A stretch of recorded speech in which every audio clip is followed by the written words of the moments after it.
Gente, olha, essa semana a gente discutiu aqui no programa vários assuntos aí relacionados a propostas de lei que o deputado Kim Kataguiri trouxe. A gente discutiu aquela história da favela que repercutiu muito depois que o Nicolas Ferreira fez aquela comparação. O Renan Santos falou sobre isso, a Tabata Amaral. E a gente mandou uma mensagem para o Renan essa semana para convidá-lo.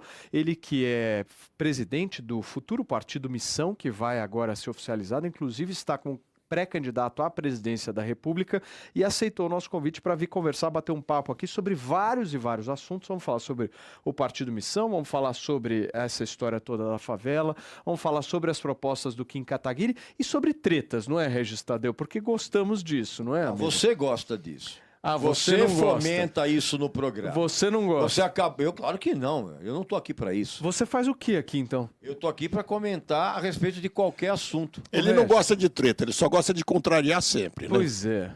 Não, na verdade, eu não contraria, é o Regis, mundo que está contra. Se você puder, toma a tua aguinha aí, o teu remédio e senta direito na cadeira, porque eu acho que você vai ter problema na lombar desse jeito. É que a cadeira é Por favor. A cadeira é bem confortável aqui. Muito bem. Renan Santos já está conectado com a gente. Fala, Renan. Bom dia para você. Obrigado por ter aceitado o nosso convite. Bom dia. Estão me ouvindo? A imagem tá boa? Estamos. Perfeito. Tomei uma bronca tua ontem, Paulo, porque eu não respondi a mensagem. Aí eu fui, meu Deus, ele me mandou uma mensagem. Peço desculpas, enfim, minha vida anda um pouco bagunçada, mas um pouco mais do que o meu cabelo, mas enfim, as coisas estão aí. Obrigado pela oportunidade. Escuta, nós vamos te fazer várias perguntas, só para te apresentar a galera que tá aqui. Temos Diogo da Luz, Regis Tadeu, Fefe tá na operação aqui, Lala Fonseca, temos Felipe Reis, Rick Souza e a nossa comentarista convidada de hoje, que é membro aqui do nosso canal, a Cris Canazal. Eu vou começar te perguntando o seguinte, você tá como pré-candidato à presidência da República, é isso? É o que dizem. O partido ele está praticamente oficializado, a gente está só aguardando a fase final do julgamento junto ao TSE. E o grupo falou: Renan, é você. Eu falei: vocês têm certeza? Sim, é você, então tudo bem, né? A gente não foge das missões dadas, ainda mais num partido chamado Missão.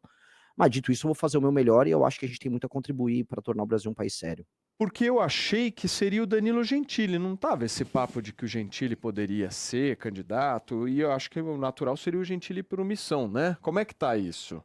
Sim, o Danilo Gentili, além de um amigo, ele é um companheiro de causas, de agenda política similar, vai desde o processo de impeachment da Dilma Rousseff.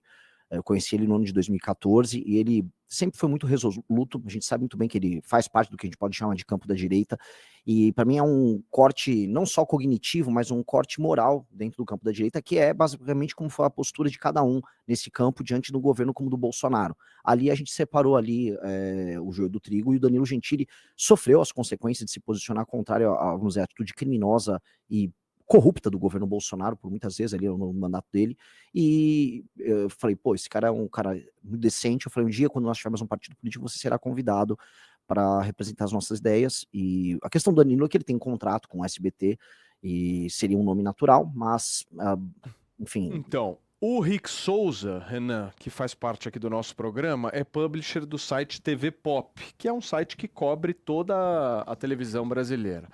E o Rick tá de olho em como é que tá a situação do Danilo Gentili no SBT, né, Rick? Especula-se que não vai ter uma renovação de contrato. O contrato dele termina agora em dezembro, a situação da emissora anda meio complicada, principalmente depois que ele se indispôs com a diretoria da rede, porque na semana passada ele deu retweet em algumas publicações que falavam que o SBT está maltratando suas estrelas. Ele compartilhou a publicação feita por um ex-diretor da casa e pegou mal. Inclusive, pelo qual apurei, semana que vem vai ter uma reunião justamente para definir qual vai ser o futuro tanto dele quanto do The Noite. Mas o contrato termina em dezembro, isso é fato, e até aqui não há uma conversa para renovação. Não sei até que ponto seria vantajoso até mesmo para o Danilo, que já sinalizou várias vezes, você deve assistir o programa assim como eu, que não está feliz e que planeja parar ou diminuir o ritmo. Eu adoro o Gentili, hein? Adoro. Não, The Noite é ótimo. E eu adoro que ele compartilha mesmo as mensagens falando mal dos diretores. Maravilhoso. É isso mesmo, Dani. Tem que falar mesmo. Tem que falar mesmo. Puta gente despreparada, ela não sabe porra nenhuma. Fala, Diogão, por favor. Ô, Renan, muito bom dia, prazer poder falar com você. Eu queria que você falasse um pouco mais, o Missão vai sair de verdade? Porque estão dizendo, está registrado, mas não acontece. E o que você tem de proposta mais importante? Fala a primeira coisa que você vai fazer quando você for presidente. Fala, Diogo. Bom, vai sair, assim, a não ser que um meteoro caia no TSE ou coisa do tipo.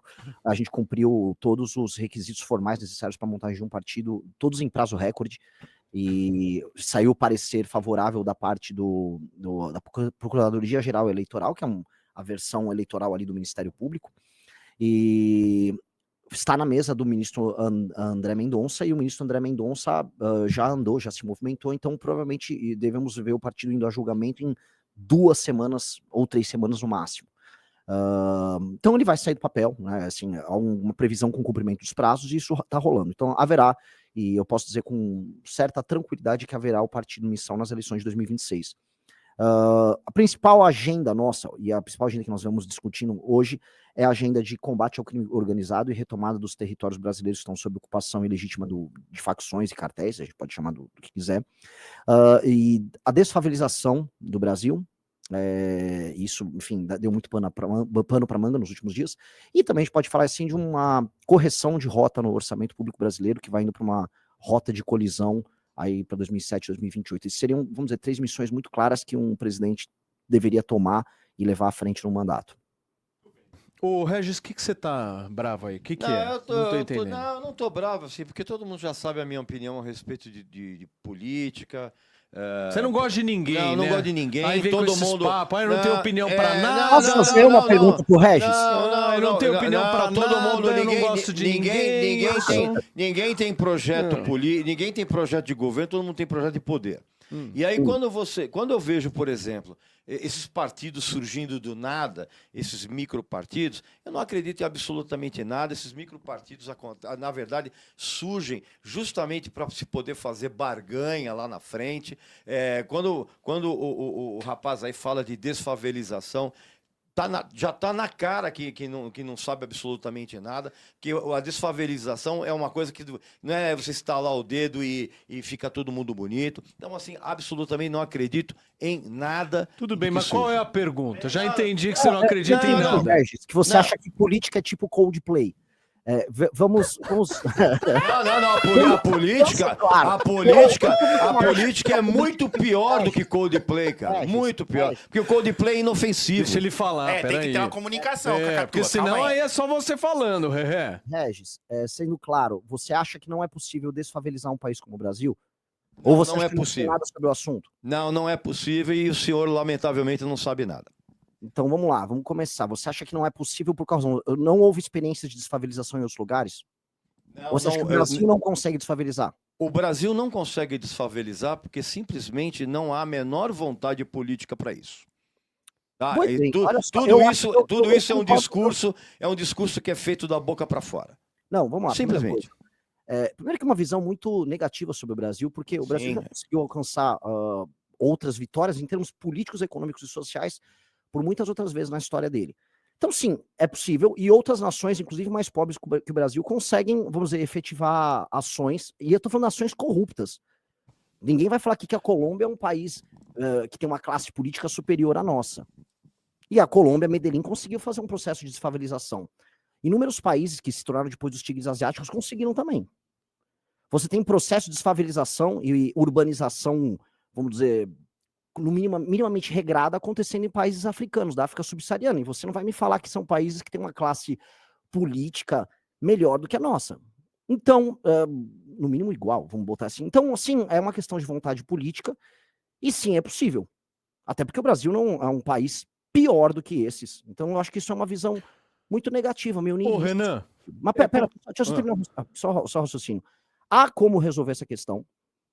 Sim, a gente tem no Brasil coisa de 16,4 milhões de pessoas vivendo em favela, dados do IBGE de 2024. Esse número aumentou coisa de 43% desde 2010. Então a gente está falando aqui em habitações ou habitações subnormais que, vamos dizer, estariam na monta, como é coisa de 2,9 pessoas vivendo em cada habitação irregular. A gente está falando em coisa de construir ou reformar coisa de 5 milhões de habitações. Tá? No ritmo atual de investimento do governo federal, você não vai conseguir fazer isso a contento. Para falar em resolver isso em 20 anos, a gente está falando do investimento total, sem contar a inflação, de quase 900 bi. E aí a gente tem que olhar de trás para frente como fazer você ter capacidade orçamentária para gastar de 50 a 100 bi por ano, falando de investimentos do governo federal, sem participação da iniciativa privada por hora, para não só urbanizar essas favelas, mas levar saneamento básico para elas. Essa é a discussão que a gente precisa ter.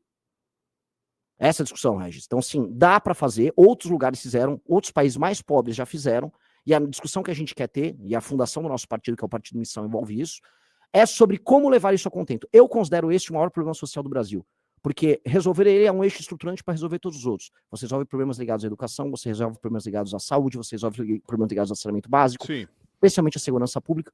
Então, quando você pega, a favela é um eixo. Resolver a favela, você resolve inúmeros outros problemas que são, vamos dizer, conectados a isso. E aí a gente pode levar uma discussão profunda sobre isso. Talvez você não me considere uma pessoa que entenda muito sobre o assunto, mas comparado ao restante da classe política, eu entendo mais do que eles. Eu gosto desse assunto, eu me debruço, eu sou curioso sobre isso. E eu só estou conseguindo montar um partido político porque eu atraí outras pessoas que pensam dessa maneira e são intelectualmente curiosas sobre o assunto e que têm vontade verdadeira de construir. Então, eu acho injusto você colocar a gente nesse balaio comum, ainda que faça parte, vamos dizer, da tua pessoa ser enfático, e eu gosto das suas opiniões, eu acompanho você, e é isso. Então, se quiser... O Renan, é que o Regis, ele é muito negativo na essência. Sabe aquele cara que derruba o astral do ambiente? É tipo isso, entendeu? É normal, é normal, é normal. Agora, eu acho que você poderia dar uma chance para se discutir algo. Eu sei que você tá meio assim com a política brasileira, assim, tudo para você não presta, mas assim, conversa, sente, vê, né? É assim que funciona a democracia. Não. Tá bom, obrigado. Muito bem. Felipe Reis, eu quero te ouvir também. Traga o que você quiser. Felipe Reis, Renan Santos, é realmente o nosso comunista aqui do programa. Ele tem ligações claras com a União Soviética. Por favor, A Albânia Reis. também, viu? Exato. Renan, eu queria saber se vocês estão bebendo da água de Pablo Marçal, que a gente viu na campanha em São Paulo, que ele teve ali uma conexão forte com periferias, né? Tentou se aproximar de jovens periféricos através do funk, através de umas coisas culturais, tentou chegar nesse público, e eu vejo que essa pauta de desfavelização, talvez, ela tem ali um interesse de uma aproximação de um lugar que a direita nem sempre foi tão amada assim, né? São dois temas. Um, o Pablo Marçal, se eu beber da água dele, eu morro envenenado, cara. Eu tenho asco desse sujeito. Tem metanol na água dele? Olha, é capaz de ter metanol na água dele, dado as relações do partido que ele participou com o primeiro comando da capital, então não duvidaria de haver um metanolzinho ali, mas ele é um sujeito tão tóxico que é capaz dele tomar metanol e ficar melhor, né? Eu tenho asco do Pablo Marçal e o que a gente faz é água e óleo, ou melhor, água e metanol, em termos de ação política. Eu entendo que ele tenha vindo com um discurso de prosperidade lá nas favelas, com esse papo, porque é um papo que ele poderia angariar eleitores. Mas quando a gente fala do tema de reurbanização de favelas, desfavelização, cultura de favelas, no início a tendência, inclusive, é a gente diminuir a nossa popularidade, porque as pessoas tendem a levar essa discussão para uma parte mais sentimental. Mas a gente precisa endereçar o problema, a gente precisa primeiro trazer o problema para depois vir com, vamos dizer, com a parte do convencimento. Muito bem. Diogão, você tinha pedido? Sim, vamos lá. Coisa prática, então, Renan. Você disse que o primeiro ponto é desfavelizar o Brasil. Eu não sei se você sabe, o Brasil é o único país, se não do mundo, das Américas, que tem lei nacional que estabelece que o lote mínimo para uma pessoa é 125 metros quadrados e que os loteamentos ainda tem que ter mais 35% de áreas verdes, ruas com 12 metros e etc. e tal. Nacional. O que acontece? Nenhuma cidade média e grande tem um único loteamento legal. A lei brasileira e dos municípios entregou toda a urbanização da periferia na mão do crime organizado.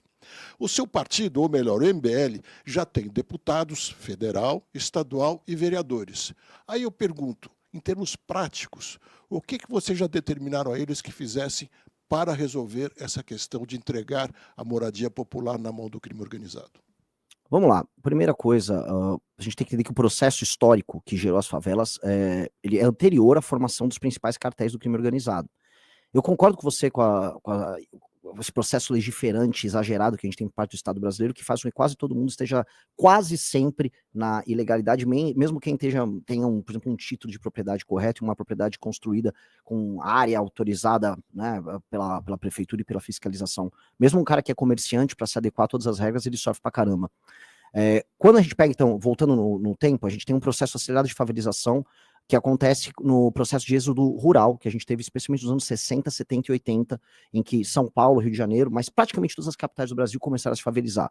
Por diversas razões, o Estado brasileiro, especialmente dos anos 70 para frente, parou de formar capital físico, né, e infraestrutura. Nossa capacidade de investimento em infraestrutura diminuiu demais da crise do petróleo para frente. Depois teve a Constituição de 88, que aumenta muito o gasto com custeio e diminui o espaço para investimento em infra. E ali, especialmente nos 80 e 90, você começa a ter esse processo de ocupação dessas áreas de periferia, áreas de favela, pelo crime organizado, né? O Comando Vermelho surge ali pelos anos 80 e na virada dos 90 para os 2000 surge o PCC aqui em São Paulo. Hoje, né, dado que esse processo de êxodo rural não é tão acentuado como houve naquele período, naturalmente, você tem um processo novo de invasões, e acho que você deve acompanhar, de áreas de manancial, por exemplo, como acontece aqui em São Paulo, ou com as milícias no Rio de Janeiro, o caso clássico lá do Rio das Pedras, lá com aquela turma, que inclusive o Flávio Bolsonaro tem coisas estranhas a contar sobre aquilo, né, você ocupa ilegalmente, você faz uma espécie de uma grilagem urbana, e aí você constrói casas e vende, e garante a propriedade sobre essa área através da autoridade que o crime tem sobre aquele território, né? O que o MBL tem para fazer sobre isso é propor, aí sim, uma guerra contra o crime organizado, leis mais duras, para enfrentamento a essa estrutura política, só que do ponto de vista de infraestrutura e de urbanização, aí a gente teria que chegar ao Poder Executivo para ter realmente um plano nacional ligado a isso. A gente está discutindo internamente com o Kim para a gente tentar pensar um marco regulatório que venha a facilitar esse processo de reurbanização e impedir vamos dizer, esse processo contínuo que a gente tem de invasões de áreas tocadas como quase uma indústria pelo crime organizado. Acho que são as ações que a gente tem que tomar. Lala Fonseca, você tem pergunta? O seguinte, vamos lá, Renan.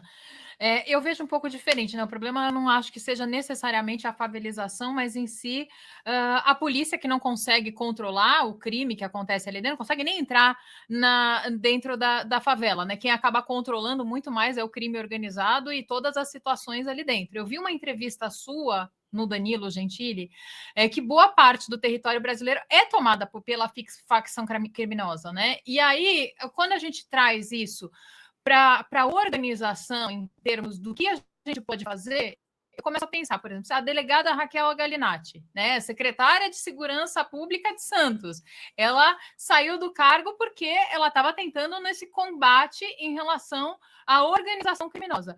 Prática, na tática, o que é possível ser feito se até uma delegada acaba sendo ameaçada de morte?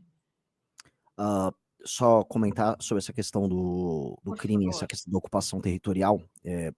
É natural, assim, cartéis costumam fazer ocupações territoriais e estabelecer seu próprio território. Isso é natural do processo de transformação de um país num narco-estado. Nós temos que equiparar organizações criminosas, esses cartéis, esses grupos, especialmente o PCC e o Comando Vermelho, que são os mais famosos, a organizações terroristas. Nós temos que ter uma legislação especial para o enfrentamento a eles. Tá? Há o uso do aparato de inteligência do Estado de maneira mais eficaz contra eles, sim, mas não dá com as leis atuais, com coisas como progressão de pena, como nós temos aqui, com a baixa efetividade do processo de investigação que nós temos, ou de resolução de crimes que tem aqui no Brasil. Não há como a gente resolver isso a contento. E não há como tratar, vamos dizer, um faccionado, que é parte de quase um exército paramilitar invasor no nosso território, como um criminoso comum. Não há. Então, tem que ter um estatuto jurídico voltado para eles. Nós queremos trazer ao Brasil um conceito, conhecido internacionalmente como direito penal do inimigo, que é a ideia de tratar com especial velocidade e especial punibilidade, vamos colocar aí, membros de facções criminosas, dado que eles não seriam detentores de direitos e garantias que um cidadão comum no Brasil tem. Eles optaram voluntariamente por negar a autoridade do Estado brasileiro sobre as áreas que eles ocupam de maneira ilegítima, e com base nisso eles começam a praticar ações que se comportam como ações de terror. São ações que você vai equiparar a ações de terror. O que eles fizeram também com o ex-delegado-geral da Polícia de São Paulo no litoral, aquele assassinato foi uma execução, é um ato de terror. E a gente está vivendo recorrentemente atos de terror acontecendo no território brasileiro. Tem que ter essas alterações nas nossas leis. Por exemplo, um deputado nosso, Kim Kataguiri, já passou na Câmara dos Deputados 2 legislações ligadas ao aumento de pena para o cometimento de crimes, especialmente roubos e furtos, que a maior parte dos crimes que são cometidos no Brasil são dessa natureza. Mas para o enfrentamento das facções, você tem que ter um marco legal muito rígido e um marco legal novo. Não há da parte desse governo federal vontade política até agora em querer executar, e isso é extremamente preocupante, porque esse é o problema que mais preocupa os brasileiros. Tudo bem. Fefe, chegou um superchat aí? coloca na tela para mim, por favor, porque é sobre o Regis. Se é sobre o Regis, a gente tem que parar aqui a nossa conversa, Vamos lá. porque é algo realmente importante. Sem dúvida alguma. Realmente importante. Vamos para o último aqui, porque o Fernando Martins diz o seguinte: Regis, onde estão os argumentos para refutar o entrevistado? Essa postura de rebelde sem causa, que é a sua, antipolítica, pode até funcionar aos 15 anos de idade, mas depois de certa idade é simplesmente constrangedora. O que é constrangedor é você, por exemplo, claramente é fã de político. Você é aquela pessoa que fica na coleirinha defendendo o seu político. Então, para você, apenas o meu tédio. Olha só, o Thales Mota mandou 10 conto pra gente perguntando o seguinte: ó, o grande problema da corrosão da moeda não foi abordado. O direito do Estado estuprar a população com impostos, mais inflação pelo monopólio da moeda é uma volta à servidão. O partido vai tratar disso? Acho que é uma pergunta direcionada aí pro Renan. Quer responder isso, Renan? A gente trata na formação do partido, umas discussões nossas, você tem, inclusive, por parte do Estado brasileiro, reserva fracionária em Bitcoin. É um caminho interessante aí, pensando no futuro. Ô Renan, e deixa eu te fazer uma pergunta assim, sobre Nicolas Ferreira, né? Porque eu vi que vocês ficaram bem bravos com ele depois que ele se confundiu. Confusões acontecem, vocês também, né? Pô, quem nunca apertou o botão errado? Né? Só 3 numa semana. Quem nunca apertou o botão errado? Não, Me você fala. tem um botão sim ou não, você só 50% Quem de nunca chance de apertou? errar. Não, eu quero entender o seguinte, como é que vocês estão vendo aí essa direita hoje, né? Como é que vocês estão posicionados em relação a essa direita? O que você acha que vai acontecer de cenário político agora para frente? Acho que qualquer leitura, vamos dizer, clássica em termos de ciência política vai enquadrar a gente como um grupo dentro desse campo da direita. Só que a gente é muito crítico aos demais, vamos dizer, pares, né, aos nossos colegas de direita. É uma galera, em geral, que viu o uso das redes sociais como um instrumento para ascensão social, para ganhar fama, dinheiro, views, e aí usam a política como instrumento, porque é um tema que mobiliza bastante, é um tema divisível, e as pessoas discutem pra caramba e tal. O Nicolas é parte desse instrumento, o Nicolas é a Virgínia da política. O Nicolas, ele faz coisas de Virgínia, ele tem o mesmo público da Virgínia, e ele é uma celebridade de internet, então ele se comporta assim, tem uma produção legislativa pífia, só que é tratado por parte dos seus seguidores, que ele pratica um certo abuso intelectual com eles, como um herói, né, um cara que está lutando e salvando o Brasil, quando ele não é nada, né, e aí você vê essas coisas patéticas, né, por exemplo, ele é um parlamentar que não entrega relatórios, né, relatórios e participação em comissões é o grosso do trabalho do deputado, ele não faz isso, ele propõe poucos projetos de lei, ele participa pouco das grandes discussões, e aí na hora de votar, que seria o básico do cara, o cara ainda vai lá, erra, e ainda bota a culpa na filha que nasceu. Esse cara, ele sempre foi um oportunista, né, ele puxava saco do Bolsonaro quando era necessário puxar o saco, aí o Bolsonaro começou, né, a se tornar meio queima-filme agora, tá saindo de moda, gostar do Bolsonaro aí no bolsonarismo, e aí agora ele vai se afastando e querendo vender só o peixe dele. É um perigo, porque você pega a esperança das pessoas e parte do Brasil economicamente ativo gosta de um cara desses, e é um Brasil que deveria estar lutando, por exemplo, para que o Estado reduza não só seu potencial taxador, como está rolando agora, mas reduza as amarras que ele dispõe sobre o Brasil que trabalha e produz. As pessoas acham que um cara como o Nicolas, que é vazio de tudo, vai resolver isso. E não é. Muito bem. Ô Renan, aqui a gente tem todas as sextas-feiras um comentarista convidado aqui nosso que a gente inclusive não conhece, que nunca se viu pessoalmente, mas as pessoas elas vêm aqui porque elas são membros do canal e elas participam do programa na sexta-feira. Hoje é a nossa Cris Kanazawa que eu queria apresentar para você, que é a nossa audiência aqui, e a Cris vai ter a oportunidade de fazer uma pergunta. Fala, Cris. Renan, com relação a esse teu projeto de desfavelização, vai precisar de dinheiro. Da onde você vai tirar esse dinheiro?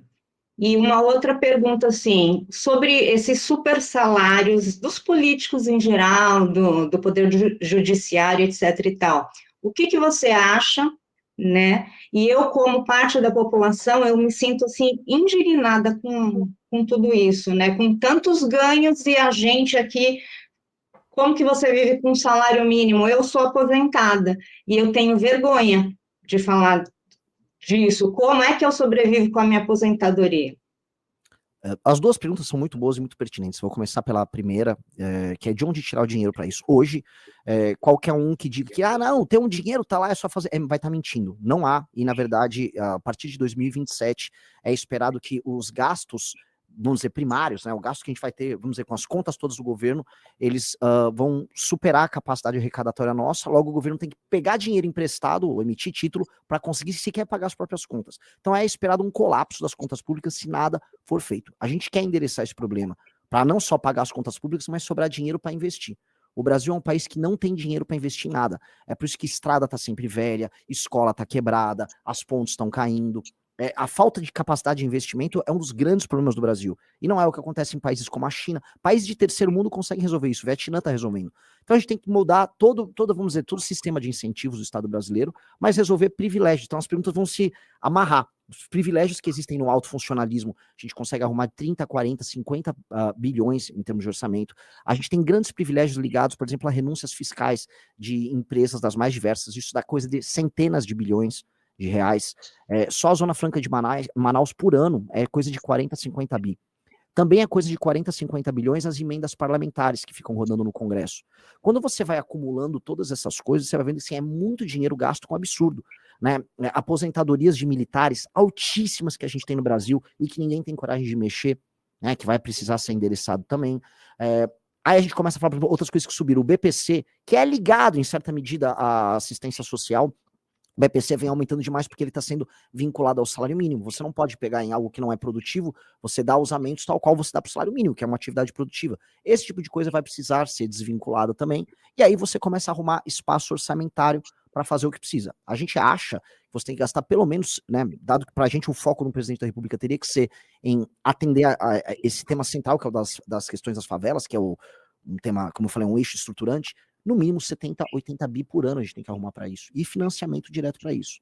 Esses assuntos vão se conversar, enfrentar os privilégios que existem não só na política, que existem muito, mas no alto funcionalismo. A gente viu agora, saiu no Metrópolis, uma disputa de promotores com desembargadores. Os promotores estavam bravos que desembargadores compravam Porsche e eles não. E sendo que tinha promotor que já chegou a tirar 100 mil reais no mês. Isso aí é um escárnio. E isso é parte do problema que a gente vai ter que resolver. Os grupos políticos atuais não têm coragem de endereçar isso, porque você vai arrumar briga com o judiciário, e a maior parte dos grupos políticos são corruptos, tem medo, com o próprio Ministério Público. Então, para você conseguir enfrentar, uma das métricas que você tem é, que político tem coragem de arrumar briga com esses caras?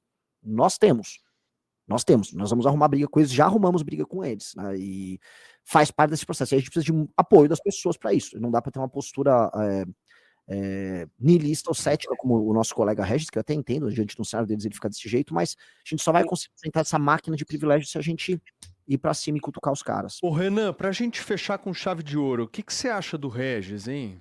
Eu gosto do Regis. É mesmo? Eu gosto do Regis. Eu discordo de algumas... Eu sou um músico frustrado, né? Voltei a ter minha banda de rock, inclusive convido o Regis pra ir no show, ele vai falar que não vai, mas adoraria que ele fosse. Só músicas autorais, Regis, não tocamos cover, e acho que a gente tem que fomentar uma cena de rock and roll sem cover no Brasil. Acho que o Brasil tem uma... Concordo. Um problemaço, todo mundo quer montar banda pra ficar tocando cover, e o brasileiro é muito chato e é muito crítico com qualquer coisa autoral que tem, você já sai comparando. E eu acho que o Regis tem um papel fundamental em ficar educando as pessoas disso. Eu vi os últimos vídeos do Regis sobre Bob Dylan, eu sou um fã do Bob Dylan, eu fico muito feliz, eu concordo 100% quando ele fala do Bob Dylan. Vou discordar de algumas análises que ele faz de algumas bandas que eu gosto. Ele não gosta de Coldplay, ele não gosta... Eu também não. Mas Coldplay é bom pra caramba, tem a luzinha. A luzinha é mó legal. Precisa soprar uma coisa que eu vi aqui. O Regis já falou, tem meu voto. Falou da música, ele mudou. O meu caro, você fique tranquilo, porque toda vez que o Paulo ele tenta armar uma arapuca pra mim, achando que alguém vai me criticar, faz enquetes tendenciosas, ele se dá mal. Então relaxa, tá tudo bem. Mas é isso uma aí. pergunta é uma arapuca? Sempre O cara é músico. Não, o senhor tá sempre armando arapucas para que eu seja criticado, para que eu seja ofendido, para que eu seja vilipendiado. Eu já sei que inclusive nas suas enquetes. Eu já entendi. Então você se dá mal. Então acostume-se com o fato de que eu sou realmente cara legal, bacana e que tem uma paciência imensa em estar aqui. Deixa eu só tirar uma dúvida. Fefe, eu não sei se você consegue colocar a imagem da Cris Canasal aqui, só um minuto, porque realmente eu preciso tirar só essa coisa. Vocês percebem que tem um Regis ali atrás da Cris Canasal? É um boneco do Regis aí, Cris? O que é isso atrás de você? É o Hugo, é um bonequinho, o Regis deve lembrar, porque nós somos da mesma época. Eu andava de skate, né, lá nos anos 80, e ele era tipo um mascote, assim. Você Pega ele lembra, lá, Regis? Pega ele lá, Cris. Cris, deixa... Pega ele. Peraí, ó o Regis. Nos anos 80, Pô, o igualzinho, Regis não andava o mais de Regis. skate, não. Já andava de cadeira de rodas. Cris, Porra, É o idêntico, Regis com meu. mais dente. Ô, Cris, É o Regis com a dentição em dia. Cris, deixa eu te falar um negócio, querida. Você tem idade pra ser minha filha. Você tem idade pra ser minha Não filha. tenho, não. Não Tem. tenho, não. Nós somos contemporâneos. Não, minha linda, eu tenho 65 anos, meu. Eu tô quase lá, e segundo o Rick, a gente tá no fim da vida. Eita, Não, mas já ô, Cris, chutou. fique tranquilo que nós vamos enterrar Mostra o o Rick. Regis de novo aí, Cris. Aí, ó. Bela figura, Que o isso, Regis. né, gente? Muito bem. Desculpem, eu precisava fazer essa pergunta para Cris, porque eu fiquei olhando o boneco ali. Renan Santos, mais algum ponto aí, meu caro, que você queira destacar? Alguma coisa importante aí? Muito obrigado pela tua disposição, pelo teu tempo aí pra gente conversar por aqui. Espero que tenha sido bacana. Me desculpe pelo Regis, né? Uma pessoa extremamente desagradável. Aquela coisa, né, Ré? Só deixa o convite pro Regis vir ao show da minha banda. Se ele puder Ó. vir e fazer uma avaliação em loco, eu pagarei uns drinks pra ele, inclusive pra influenciar o julgamento dele. Ó, pagar drink hoje em dia tá perigoso, viu? Sim, não, então é minha vingança também, acho né? acho mais legal você vir uma Fanta Uva aí, que é mais legal. Não tá parecendo compra de votos, hein? Eu sou contra todo mundo. Ô, Renan, obrigado, viu? Como é que faz Obrigado, pra te seguir lá nas redes sociais? As tuas Renan redes? Santos MBL. Renan Santos MBL. Boa. Valeu. Um abraço pra você, Renan. Tchau. Obrigado, Valeu. Tchau. Gente, olha só, são 11 horas e 2 minutos. Para vocês que estão nos acompanhando firmes e fortes nesta nossa empreitada, falamos um pouco sobre tudo